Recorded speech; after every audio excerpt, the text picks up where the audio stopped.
Welcome to মার YouTube channel educator বণিক চ্যানেলে তোমাদের স্বাগত। আজকে ক্লাস 8-এর বেঙ্গলি পার্ট 1-এর যে প্রশ্নগুলো ছিল তার উত্তরগুলো করিয়ে দিচ্ছি। তো দেখো, প্রথম যে প্রশ্নটা দেওয়া রয়েছে, কোটেশান দেওয়া রয়েছে একটি। তোমরা নিশ্চয়ই জানো বাংলাতে এরকম কোটেশান দেওয়া থাকে, কোটেশানের পরে সেই প্রশ্নটা করা থাকে। তোমাদের আগে বোঝার দরকার যে এটা কোন পাঠ্যাংশ থেকে দেওয়া রয়েছে, তাহলে তোমাদের সুবিধা হবে। তো সুতরাং তোমরা কি করবে, তোমাদের কাছে যদি কোনো সহায়িকা বই থাকে তার থেকে অবশ্যই সারমর্ম যেটা থাকে সেটা পড়বে, এবং বইয়ের থেকে অবশ্যই মেন যে পাঠ্যাংশ থাকে সেই পাঠ্যাংশটা পড়তে হবে, নাহলে কিন্তু এই লাইনটা কোথা থেকে এসছে তোমরা বুঝতে পারবে না। তো প্রথম যে প্রশ্নটা দেওয়া রয়েছে, সেইটি সবার চেয়ে শ্রেয়। কবির মতে সবার চেয়ে শ্রেয় কি, সেটা জানতে চাওয়া হয়েছে। এটা কোন থেকে নেওয়া হয়েছে? বোঝাপড়া যে পাঠ্যাংশ রয়েছে তার থেকে কিন্তু তোমাদের নেওয়া রয়েছে। তাহলে উত্তরটা কী হবে? জীবনের প্রতিকূল অবস্থার মধ্যে হাল না ছেড়ে, ভেঙে না পড়ে পরিস্থিতির সঙ্গে মানিয়ে চলতে হয়, এটাই সবার চেয়ে শ্রেয়। কারণ যদি সেইটা নিয়ে পড়ে থাকা হয় যে আমার কাছে বিভিন্ন রকমের অসুবিধা রয়েছে বা আমার কাছে বিভিন্ন রকমের প্রতিকূল অবস্থার সম্মুখীন হতে হচ্ছে, অন্য কাউকে হতে হচ্ছে না, তাহলে কিন্তু পিছিয়ে পড়তে হবে, সময়ের সাথে সাথে এগোনো যাবে না, সেটাই এখানে কবি বোঝাতে চেয়েছেন। আসি তার পরের প্রশ্নটাতে, দু নম্বরের যেটা দেওয়া রয়েছে সেটা হলো, তদ্বিষয়ে যথোপযুক্ত অনুকূল্য করিব। ঠিক আছে, আনুকূল্য করিব।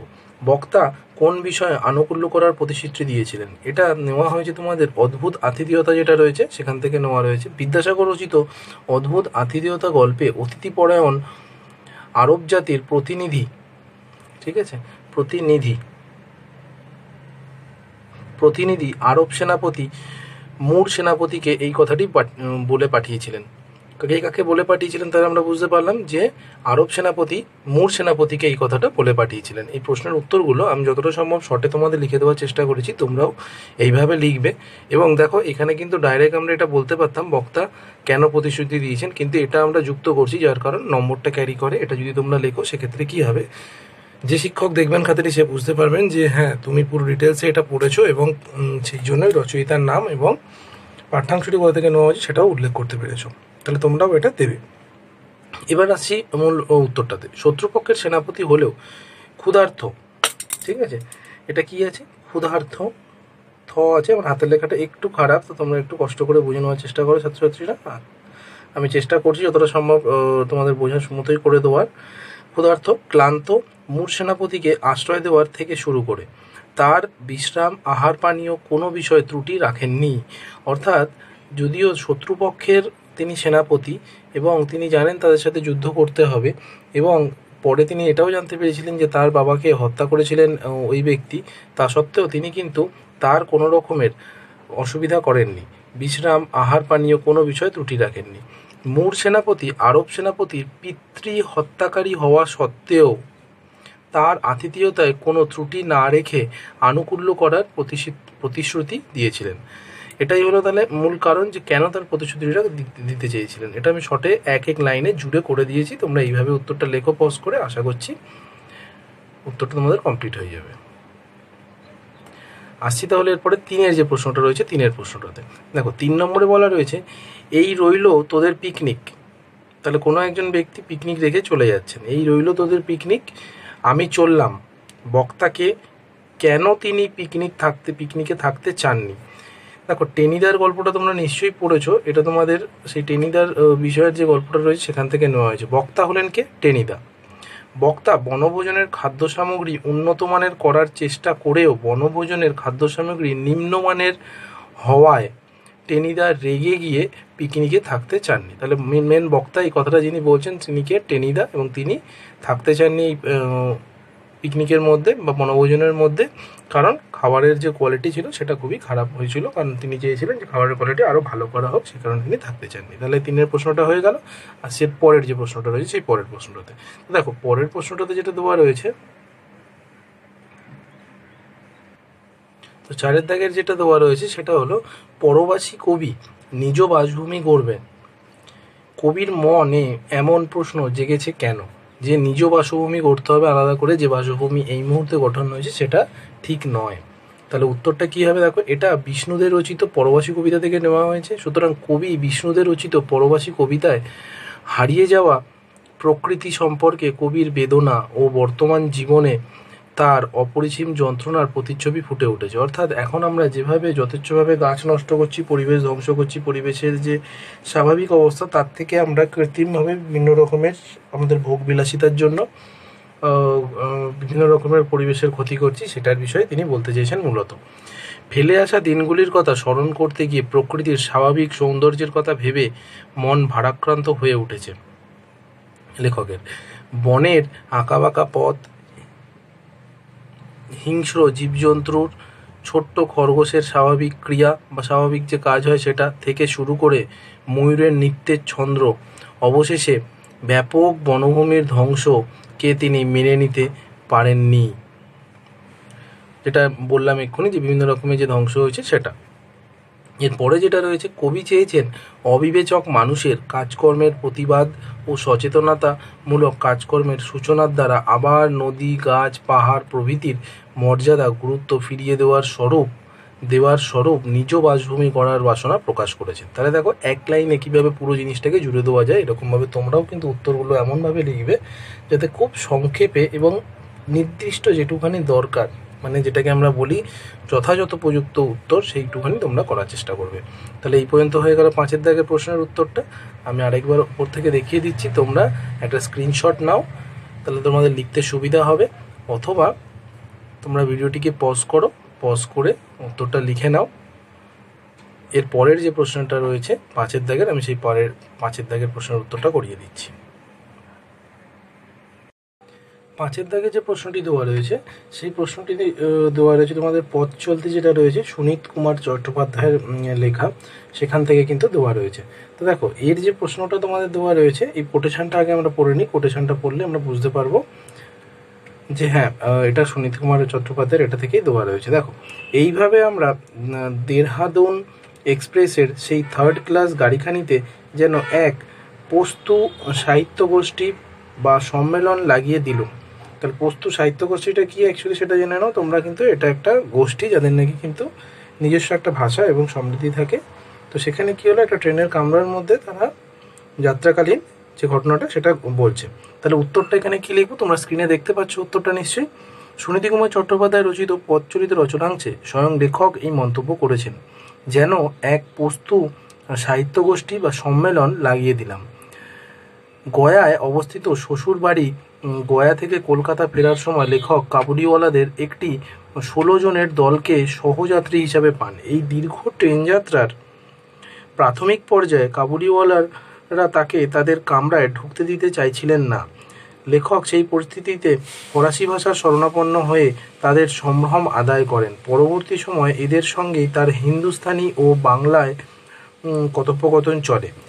আগ্রা সাহেবের সঙ্গেও আলাপ জমে ওঠে। পাঠান কাবুলিওয়ালাদের কাছে ক্রমে তাদের কলকাতার কাবুলি ব্যাংকের ম্যানেজারের মর্যাদা লাভ করেন, কারণ তিনি তাদের মধ্যে নিজেকে মিলিয়ে নিয়েছিলেন পুরোপুরিভাবে, যাতে তার যে পথ চলাটা সেটা সহজতর হয়ে ওঠে।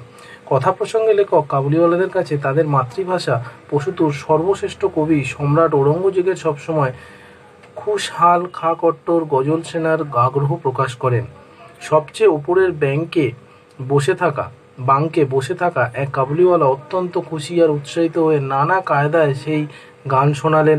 তাদের সংস্কৃতি লেখকদের আগ্রহ থেকে তারা খুবই আনন্দ হলেন। এরপর অন্য বিষয়ে যাওয়ার জন্য লেখক তাকে ধন্যবাদ জানিয়ে আদম খানের ঘরখানির কিস্সা কেউ জানেন কি না জানতে চাইলেন। এক পাঠান তাকে সেই দিলভাঙা মহব্বতের কাহিনী কর্কশ গুরুগম্ভীর কণ্ঠে গেয়ে ও পাঠ করে শোনালেন। এই সাংস্কৃতিক বিনিময় উচ্চ মেধা ও প্রতিভার পরিচয় যে লেখক পাননি তা বলাই বাহুল্য। তবুও সংস্কৃতির প্রতি কাবুলিওয়ালাদের অনুরাগ তাদের উপস্থাপনায় ধরা পড়েছে। সাহিত্য ও সঙ্গীতের সেই শিক্ষক ক্ষণিক অপটু অথচ আনন্দময় চর্চাকে লেখক পাঠ্যাংশের প্রসূত সাহিত্য সহচর্যী সম্মেলনে আখ্যা দিয়েছেন, গোষ্ঠী সম্মেলনে আখ্যা দিয়েছেন। তাহলে বুঝতে পারলে এর উত্তরটা। তাহলে এইবার তোমরা ভিডিওটাকে পজ করে অথবা একটা স্ক্রিনশট নিয়ে এই উত্তরটা লিখে নাও। তাহলে তোমাদের এই 5 দাগের প্রশ্নের যে উত্তরটা রয়েছে সেটা হয়ে যাবে। এরপরে আমি যেটা আসছি সেটা হলো 6 দাগের যে তোমাদের যে প্রশ্নটা দেওয়া রয়েছে, 6 দাগের প্রশ্নে আমি চলে আসছি। তো দেখো 6 দাগে তোমাদের যে কোটেশনটা দেওয়া রয়েছে সেটা হলো, এসব আমারই হবে, আমাকেই দিবেন বিধাতা, ভাবনাটি কার?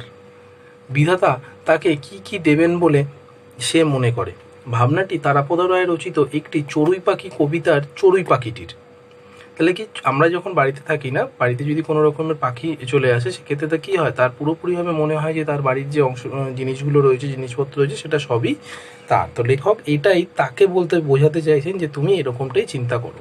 কবির মনে হয়েছে যে পাখিটি যেন ভাবে যে তিনি চলে গেলে সেই ঘরের জানলা, দরজা, টেবিলে রাখা ফুলদানি, বই খাতা সব স্থাবর অস্থাবর সম্পত্তির মালিকানা তারই হবে। স্বয়ং বিধাতা এই সব কিছুই তাকে দেবেন। অর্থাৎ ভগবান এসে না দিলেও, না বলা সত্ত্বেও কিন্তু সব কিছুই তারই হয়ে যাবে, সেটাই তিনি এখানে উল্লেখ করে বোঝাতে চেয়েছেন এই পাঠ্যাংশে। তাহলে এই উত্তরটা তোমরা লিখে নাও। এরপরে 7 দাগে রয়েছে, 7 দাগে তোমাদের যেটা বলা রয়েছে, দল বিশ্লেষণ করে মুক্ত দল ও রুদ্ধ দল চিহ্নিত করো। তাহলে দেখো, এখানে তোমরা দুটো করবে, সম্ভাষণ বলে দেওয়া রয়েছে, তো তোমরা এখানে দুটো করবে। সেটা হলো হেলে দুলে, তাহলে কি হবে, হে লে দু লে, তাই না? তার সেটা কি স্বরধ্বনি রয়েছে। তারপরে কি 7, বা সেটাকে 7 আমরা কণ্ঠেত্ব দিয়ে লিখবো, সেটা কি হয়ে যাবে, সা আ আ যুক্ত করতে হবে, এবং এটা ব্যঞ্জন বর্ণ, কারণ এই বর্ণগুলোর মধ্যে মূলত যে উচ্চারণের ভাবটা আছে সেটা ব্যঞ্জন বর্ণ।